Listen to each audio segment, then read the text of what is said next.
Hello, everyone. Welcome to this podcast. We have today Renk from Giza joining us today. Giza is streamlining blockchain complexity through various autonomous agents. They've raised more than $6 million and they recently went into token launch journey. This token launch was often described as one of the best ROI tokens for both VCs and communities, this year's. So let's deep dive into Giza and listen from Rank about all of his journey. Welcome to this podcast, Rank. Thank you so much, Pratik, for hosting me, and thank you so much for the kind words. It has been a really insane journey to build this on base. To build it with the base community. As you mentioned, we did have a successful token launch, but it's still very early. It's still quite far from where we think it should be in regards to our roadmap, in regards to the potential, in regards to our vision. Nevertheless, it's a very good beginning that we are humble for, and excited to talk about Giza. Excited to give you a bit of a background on myself, on the team, on our journey, and maybe we can start there. Yeah, awesome. Let's Fantastic. start with your Web3 background. Yeah. Fantastic. Well, before founding Giza, I was head of product at Johnson & Johnson for 5 years. And before that, I was leading a global QA team in Electronic Arts. If you ever played FIFA, if you go to FIFA 2018, you can find my name on the credits. That's like a funny tidbit that I always like to give. And before that, I was head of product at Sony at a global position. So I come from a more corporate and a product background. My passion is building products, but my bigger passion is building teams that innovates, that pushes boundaries, and creates self-sustainable organizations that evolve through time. I am very lucky to have two great co-founders.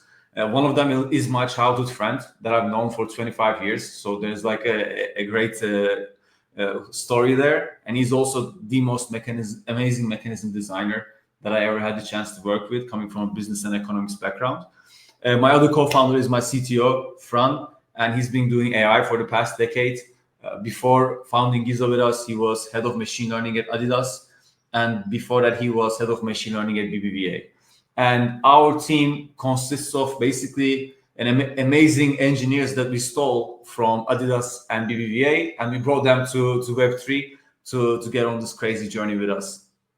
And the foundation of Giza is very much started with a thesis-driven conversation between the three of us, where there was a sense of claustrophobia that we felt in Web3 and more specifically DeFi, where all of the protocols look the same, all of the products had the same experience, they all serve the same type of audience that required a huge technical background.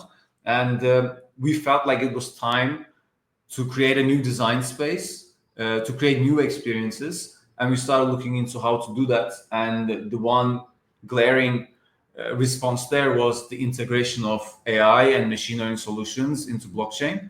And that's how Giza started. Awesome. Renk, I mean, from the founders, perspective, a lot of the times it's very hard to, finalize on that one concept or idea, going forward, right? When you started out, with this idea with your co-founder that, hey, this in the intersection of AI blockchain, should be much more, commendable. What was the thought process, or what was the framework while you finalize this idea, hey, this is what we want to do it. And I think this thought process will be very helpful for the founders who are recently starting their founders journey as well. Yeah, that's a really good question, and that kind of is a door to the journey of Giza as well. In our first year and a half, I would say, we really started to focus on trying to answer the hard questions of accelerating the integration of AI and blockchain, which are two distinct technologies that has nothing to do with each other, but they are quite complementary. But it does comes with challenges, with technical challenges. And for the first year and a half, we started to focus heavily on zero knowledge machine learning and understanding all of the aspects of verifiable computation, of machine learning use cases in Web3. How do you bring large models on chain? How do you keep integrity of the intelligence during that off chain, on chain execution? And that really gave us the groundwork to build Giza as is today, where accumulation of answering all of these hard questions, accumulation of starting with the fundamental principles, allowed us to build the infrastructure of Giza that is today, that allows for automation of financial operations on blockchain in a scalable, trust minimized, and intelligent manner. So that's a little bit about our journey, and that's like the path that I can describe on how everything evolved until today. Awesome. Let's deep dive a bit into Giza rank. Sounds I good. think AI DeFi sort of category has been evolving a lot. I think since last 12 or 18 months, and I mean the entire space is really really excited. On where this space is going. So what is that core or fundamental problem that Giza is trying to solve, which think is like a game changing, and basically no one else is tackling, where you guys are going and innovating out there? Fantastic, fantastic question. Yeah, the fundamental problem here is that markets, as we know it, the financial markets, they run on machine speed. Yet humans still navigate them with 20th century tools. So there is an opportunity there for us to create a new financial species, an autonomous software, that thinks, that learns, allocates capital on our behalf, preserving the two most important currencies of human life, which is time and wealth. So that was very much like the starting point, building a protocol that let anyone keep pace with the markets without becoming a quant or watching dashboards 24/7. Giza is now, the best way to describe it is self-driving capital. And there's a great analogy that I like to use there. You can picture today's DeFi like hailing an Uber, where a driver jumps out and makes you break down and understand the engine. And then you kind of have to push the car from A to B. And sometimes you don't even get where you want to get to. And Giza is the fully autonomous version of this. You request value creation, the agent handles the mechanics, and you arrive to your destination with zero hassle. One of the things that we take pride in as a differentiating mechanism is, while there's a lot of solutions out there, as you mentioned, and ever growing solutions out there that automates transactions, we automate decision making. So from a pure product strategy perspective, um, we follow an intent to execution model, while others follow an instructions to executions model. And I will break that down into a little bit more detail to explain what that really means. Now there's like an ever growing number of these LLM wrappers and chat interfaces. That's where you can type in what you want to accomplish, and the interface automates it. This is the instructions to executions model, where you still require the user to understand what they exactly want to do, where they exactly want to go, and how they want to get there. So you're not necessarily solving a complexity problem, you're just moving the complexity from one interface to the other. So you're not necessarily expanding the user base, you're just giving the same user base a different tool. Where we want to get to is remove the burden of technical knowledge from the user completely. And the user starts with a very, very high level intent, such as, I want the best deal possible on my stable coins. And we take care of the ideation, the strategy formulation, and the execution as well. So the removal of technical burden from the user allows us to position Giza at the top of the funnel, where we can serve users that doesn't know much about DeFi, doesn't know about chains, or don't know about Web3 at all, and we can just focus on delivering value that expands our addressable market, but most importantly, that unlocks new capital to come in, new users to come in. There's always this you know idea and promise that everybody throws when they're talking about their product, and I'm sure you have been thrown at this promise at a lot of times, where everybody comes and says, oh, we're onboarding the next billion users to Web3. I can tell you that the next billion users are not going to come with the current set of products and the current set of experiences we have.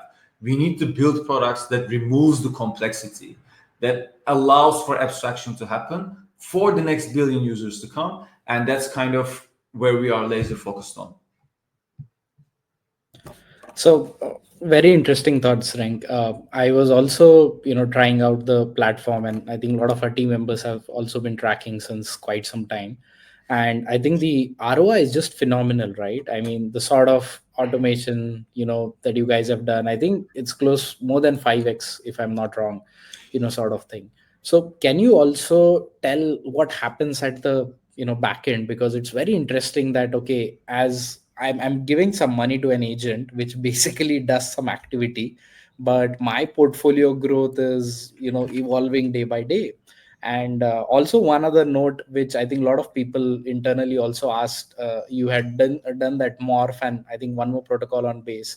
I think the shifting phase where one token price was fallen, the other was risen, and then how did the agent balanced out itself? So very interesting use case. Would love to hear from you on both the aspects. Perfect. Perfect. First of all, I'm very happy that you are a happy user. It's always great to get product feedback, user feedback, and it's such a thrill to have something out there like a live product that people can use. That's like, as a creator, what you want to accomplish. I'm happy to give you like a quick rundown of Arma and what it does. As you mentioned, from a performance perspective, Arma, which is our first agent that focuses on stablecoin, will get you the best yield at any time, at any point, at a personalized level. What this means is that there's an agent operating solely for you. So if Pratik has $2,000 in Arma and I have $500, this money is never mingled in together, and there is a specific strategy identified for Pratik, and that allows for his execution only. So first of all, we're bringing in a new product into DeFi, because so far everything was a vault and nothing was personalized. And currently we are entering this era of personalized treasury managers. And we offer this personalization aspect. And I can tell you right now with data, 40% of our users are using personalized agents. So people are making, building agents that are, addressing their own specific needs. And so that's like a very big thing. The second part is around like security and everything around it, because for us, security is and has been the fundamental engineering requirement to build Giza. That came with a lot of trade-offs, but allowing users to have non-custodial, safe automation environments is the utmost priority. So once you connect your wallet, there's a smart account being created for you where you choose how much you want to delegate. And there's a set of session keys that you sign that cryptographically bounds the agent to act within a given environment. So the agent can only do what it's supposed to do, and that's what you sign off on. And this is leveraging the blockchain's most important power, which is cryptography. Once these are set, then the magic happens, and the magic is continuous capital optimization, personalized risk-aware stablecoin yield optimization. The backtesting shows that over a 4-month environment, a period, we can get you almost 2x yield compared to if you would just deposit your capital into a specific product, a specific protocol.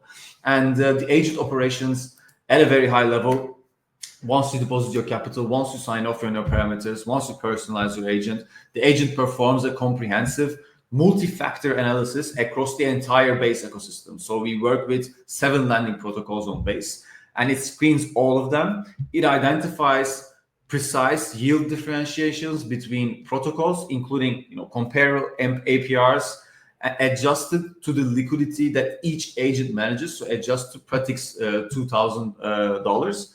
It also takes into account protocol incentives, ecosystem rewards, and everything else in between. It optimizes for full reward stack across multiple token distributions. It calculates individualized risk-adjusted returns for each specific position.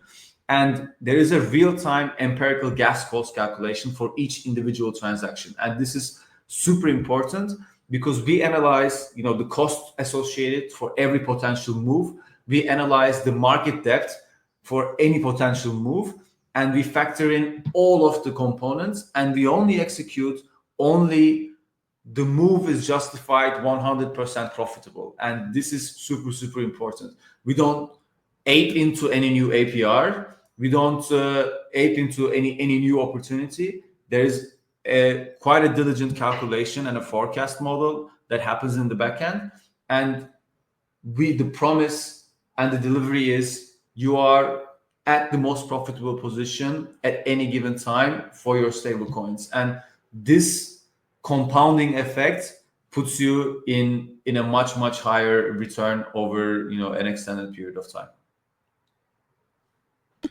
Very interesting. Rank, just out of curiosity, you said a lot of back testing has been done, with n number of times, for this. But let's say, like a crazy situation occurs, and say, some coin is pretty down, which is not expected to be. What happens, in that case? Is this the worst, thing planned out so that, users money is protected? And also, have you faced this situation in any shorter term? Yeah, this is a really good question. So, and this has two answers. One, I will give you like the infrastructure and what it provides, and then I'll give you like an example edge case that we had to deal with. One, as Giza, as our infrastructure, we consume all of the data directly from the lending protocols that we have partnerships with. So we consume everything on chain with no APIs in the middle, no oracles in the middle. This obviously removes a security dependency on these third-party environments, but also allows for frequent digestion of data. And in our infrastructure, there's a specific module called protocol integration module where we monitor all of the health indicators of every protocol. These include a sudden drop in TVL. These include a sudden peak in utilization ratios, a sudden drop in APRs, correlation ratios, all of those things. And based on those metrics, based on the analysis of those metrics in real time, there are emergency protocols that Giza can put in place to protect your capital as much as possible. So we are not only, automating decision making and yield and profit, we're also introducing an automated environment for risk management. And I think that's a super important part in this DeFi ecosystem that we are in. And there are two examples that I can give you. One of them is that, since Arma is also harvesting the rewards for you and compounding them at will, there is a constant shift of like the APR that you're getting. So it's harvesting more for rewards, seamless rewards, and all of those things. And now we are getting into like an auto compounding period where over strategical periods, Arma is going to sell these rewards at the maximum profitability and keep auto compounding your stable coins for you. So we're trying to minimize the dependency of yield in these volatile assets. The other thing that was quite interesting that happened in the early days of Arma, and this was happening on Mode network when we first deployed it there. There we had two stablecoins. So unlike Base, where we have USDC, we had both USDC and USDT in Mode network. And there was a moment where USDT depegged for a split second to like 95 cents. And Arma was able to understand that this is a depeg that is not problematic, that will peg back up, and moved a bunch of users' capital from USDC to USDT, getting them like a 3x return compared to what they would get in an APR. So this idea of understanding the depeg patterns in stablecoins, I think there is a huge product feature there that we are leaning in on now, and it can act both ways. It can either help you leverage the depegs in an intelligent manner, but Arma can also very much be your stablecoin insurance mechanism, where in this field of ever-growing stablecoins, you can trust Arma to put you in the most secure and trustworthy one at all times. Amazing. I mean, it's like magic happening at the back end, right? Where all of these things are there.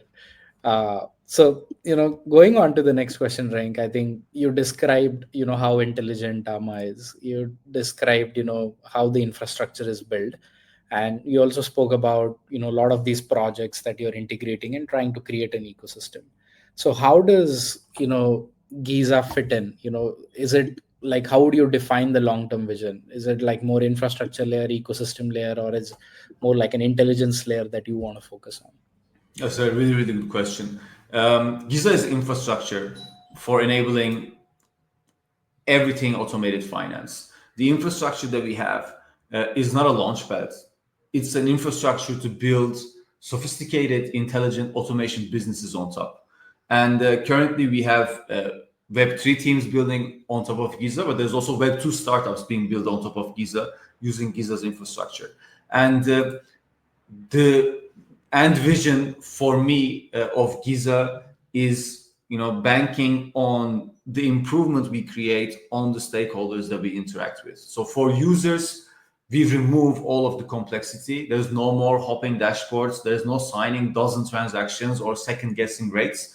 You deploy your capital once. The agent does the rebalancing, the auto compounding, and anything else in between, and your wallet simply grows. And we maximize the two most important things for the users: the time and the wealth. And that's the deposit part.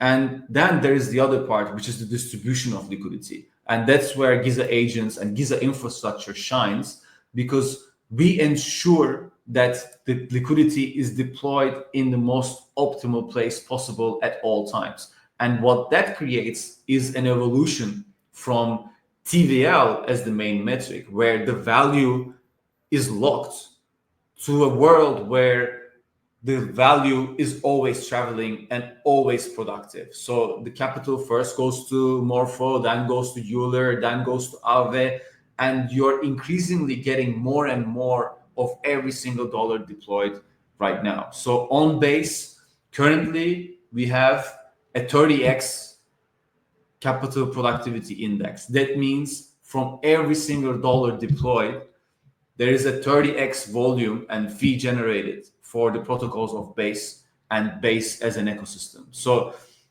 on one side, you have deployment. On the other side, you have the distribution. And Giza is engineered to be the liquidity wormhole of DeFi. There's the single passage where the capital trusts on both the way in and the way out. The way in is friction free, trust minimized intake, followed by algorithmic redeployment that brings maximum productivity from every unit of capital. So the end vision of Giza is the one wormhole that collects all of the liquidity in DeFi and distributes all of the liquidity in DeFi. Amazing. uh, Rank, moving on to the the most asked question in terms of the founders is, I think Giza went through a phenomenal good fundraise journey.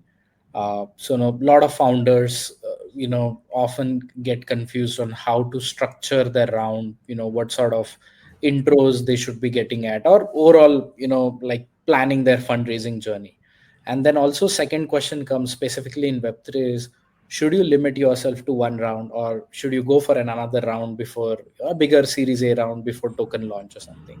So I want to understand how was your planning for all these funding methods? That's a really, really good question. And like to every founder or like a lead of a project that is listening now, fundraising is quite difficult. You should not be fooled by the insane numbers that are being thrown out on crypto Twitter. It's really, really difficult to build a company. It's difficult to get on board the right people of the company. We are extremely, extremely lucky to have great backers. Coin Fund being our lead in multiple rounds. Coinbase backing us on both as on the venture side and on the echo round side. And like people like Arrington Capital, ID Theory, Contango, YSG, like all of these people, it's a never-ending process for a founder to be raising capital, because as a CEO of the company, one of the responsibilities you have is to take care of your employees and extend your runway as much as possible. So first of all, you need to make your peace with the fact that you're always going to be in this journey. Second, you will need to go through a lot of calls and a lot of rejections to get to where you need to get to, and find the right partners that you want to work with.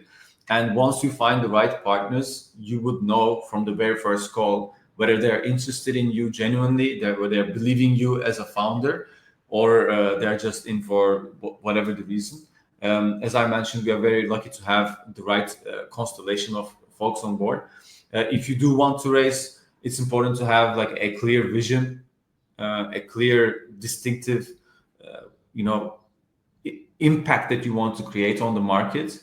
It's super important to have, if you have a product, that makes obviously everything much easier. If you can show product traction, if you can show product feedback, even if you can show product journey, those are super interesting things. And if you're tackling the hard problems, that people want to solve, that's always a mandatory thing to have.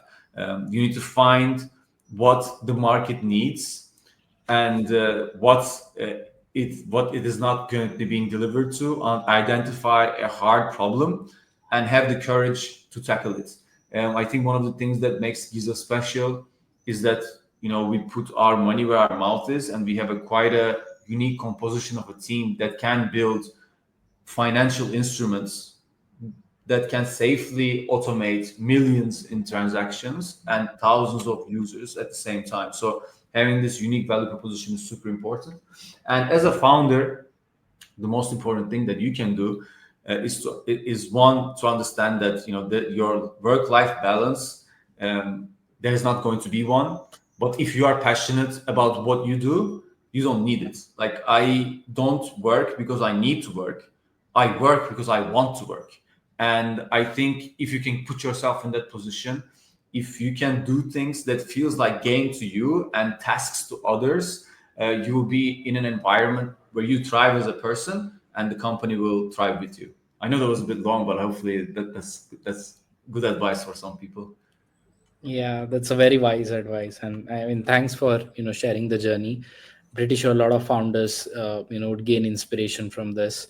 And I mean, it's fundraising is hard. It's a long process, a lot of rejections, a lot of other things. But I think words like this, where where someone has gone through this journey, experienced it all, and then passing, there's always the positive hope that's coming in. Thanks for sharing. Of course. Reg, coming on very interesting part of token. So I think you answered about the fundraising part, and the token launch journey was amazing of Giza, right? I mean, one of the most I would say in top 10 this year, where the returns have been enormous. Not focusing on multiple X, but you know uh, like, what was the entire process in your mind when the token launched? Were you having any sort of a feeling that, okay, the thing that you have developed, the kind of things that have been done, Giza should be valued at XYZ, and does it justify over to there? And how was the entire token launch journey? It is a roller coaster, but it's also a part of every Web3 company. If you're building a Web3 product, you need to understand the power of the token, and you need to, be humble about the value that it generates, in a way that where you understand this is, return and safety for your company, for your team, for your investors, for your advisors, for your community, for the people who believe in you.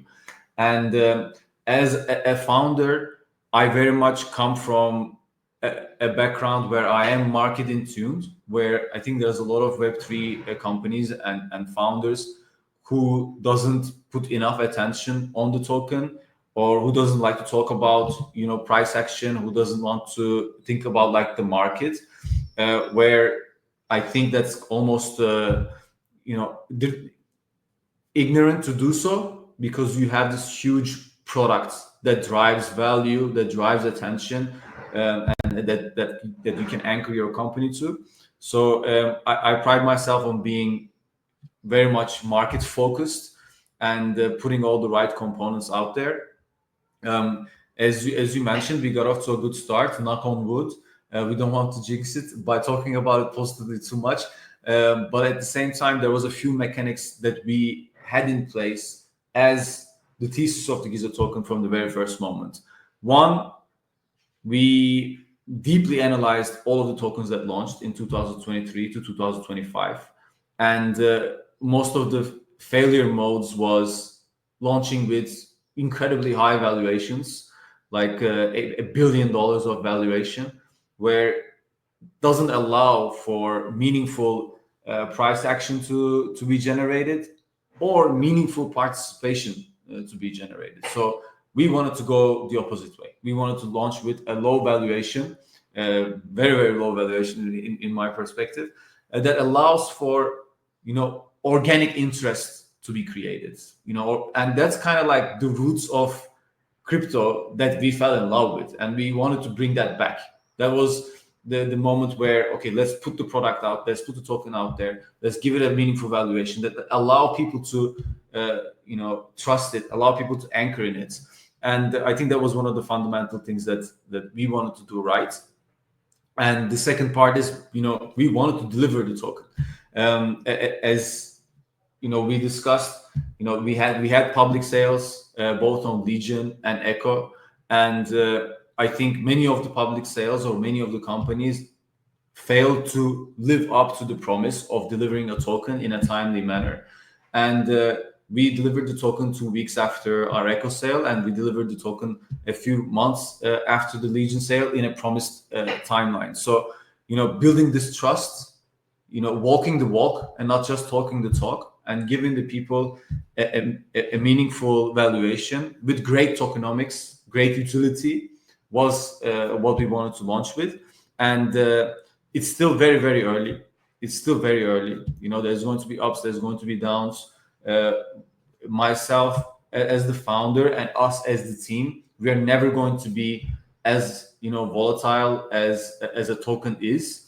We will focus on delivering our roadmap. We will focus on execution. We take pride in Giza to be execution masters, and we believe the token is going to follow our lead.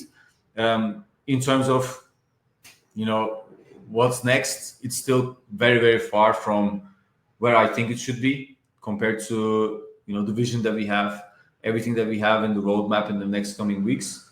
And we are super excited to keep growing with the base community and see where this journey all takes us. Awesome. Very, very comprehensive answer. I think, this should also help, a lot of founders who are planning to, launch the token. And I think I love the part, the thesis or the research that you guys have done in analyzing all the token launches and then, characteristically deciding to launch it at a low FTV, so that, there is enough room for people to, get in, and definitely a lot of innovation to happen in.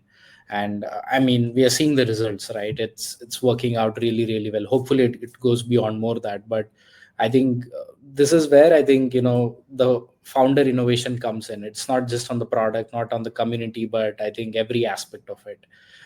It's been an amazing, I mean, so next question comes on part of the team, right? Like, how do you keep your team aligned, because at one end you are like, technically I think it's been crazy, sort of thing where you're generating crazy returns, in normal traditional world.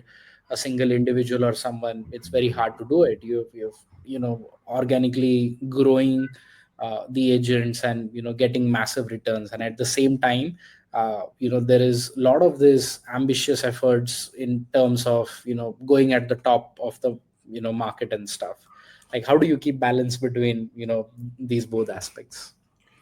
Yeah, that's a really really good question, and I think that's a fundamental challenge for anyone having a Web3 project and launching a token, because it's quite a unique environment where it's kind of like taking a company public at a stage where it's still a startup. Like normally you take a company public when there's huge maturity, and in Web3 there is this unique set of challenges where you have to take your company public while building out your company, your product market fit, and everything else in between. So the concentration part is very much a challenge, but we handle it in a few manners. One, as I mentioned, you acknowledge that there's a token, that there is a market, and as a team, you have transparent conversations about it. If there is questions about it, there is questions about it. We answer them all together. And as I mentioned, not turning a blind eye to the market, I think it's also helps. For example, we have market analysis a couple of weeks in a month, where we look at the trend in the general market, the S&P and everything else in between, and we talk about where financial markets are going, because one, we have a financial instrument. Two, we are a financial infrastructure. So you need to be in tune with these things. So acknowledging the elephant in the room and taming the elephant in the room is one part that makes it a vertical, rather than like something in the people think in the people back of their heads. The second part in all of this is understanding your own potential and where you think this should go. If you have an understanding of where this is going, everything else between is noise. And our team is an excellent group of people who is extremely professional, extremely disciplined. I am so privileged to be having this kind of team, where they dedicate their long hours every day and night, and they have put their blood, sweat and tears into this thing for the past 3 years. So the next 20 years is what we think about. So everything else, in every little micro movement in between, is just noise. And once you have a clear conviction internally of where this should be going, that also helps alleviate the noise and everything else in between. And second, and a third, it's like having a clear roadmap and executing on it, understanding what the next 3 months is going to be like, what the next 6 months is going to be like, the next 12 months is going to be like, understanding what everybody needs to do at all times, and just having an organization that's self-sustainable, that is driven by cybernetics, that is driven by delivery, and, and above all, as I mentioned, that is consist of incredible souls and incredible brains, which I'm once again very, very privileged to work with. Awesome. I think we are past our recorded time, Rank, and I think it's the conversation is going wonderful. I want to ask more questions, but this will be the final one. Uh, if like you were starting out today, what things would you do differently in terms of Giza, more on the tech side or on the non-tech side as well? And part of it question is specifically for founders, who are looking to build into this Def AI space, Yeah. given how the market scenarios are constantly in changing, what would be your advice to them as well? Yeah, that's a really, really good question. I think like building something that users love is a true fundamental of any startup, not just like Web3 startups. A lot of people think that companies die because of competition, but companies die because they stop listening to users and stop building meaningful products or infrastructure. So launching something fast, being in tune with your users, listening to your users, listening to feedback, iterating fast. These are all fundamental components of having a successful or like journey, or getting on a positive traction. And in terms of like builders, I think Web3 has this infra problem that a lot of people like to think of. Like there's too many infrastructure projects, there's not enough applications. I think tying your infrastructure to a killer use case is a great way to find product market fit, for both your infrastructure and a great test for your team. And that's what we did. We built the first agent on our infrastructure ourselves because we wanted to get our hands dirty. We wanted to truly understand the blueprint of what it takes to automate finance. And now we have the exact set of requirements that allows us to do any other use case besides stablecoin yield optimization with one click. So getting your hands dirty, understanding the problems, tying your infrastructure to a killer use case, and wiring in economic alignment from the first commit, and optimizing for security and trust minimization and performance would be my formula for now. Awesome. Thanks for this last advice as well, Rank, and thanks for coming on this podcast. I think sharing, all the minute details, right from your background, the initial days, fundraising, token launch, and then also advice. I think founders and people who are listening will really really love this conversation. I Fantastic. mean, it whatever the journey reflects in terms of the product is what I would say, right? It's a passion filled product, and even like smaller elements of design. We were just chatting internally in the morning as well. We were playing around it, and I think it plays around, pretty, good in all the sense. I think the way the animations fill up, the way this is, I think it's very, very intuitive. And hopefully, we'll see a lot of users, come on this platform, play around with it, hopefully make, a lot of money while sitting and, letting the agent, do their work. And hopefully the protocol grows. Our best wishes to this, and thanks again for joining. Fantastic, fantastic. Thank you so much for all the meet. Thank you so much for all the conversation, the positive words, and the support. Much appreciated. And hopefully we can do like a round two with you soon. Awesome.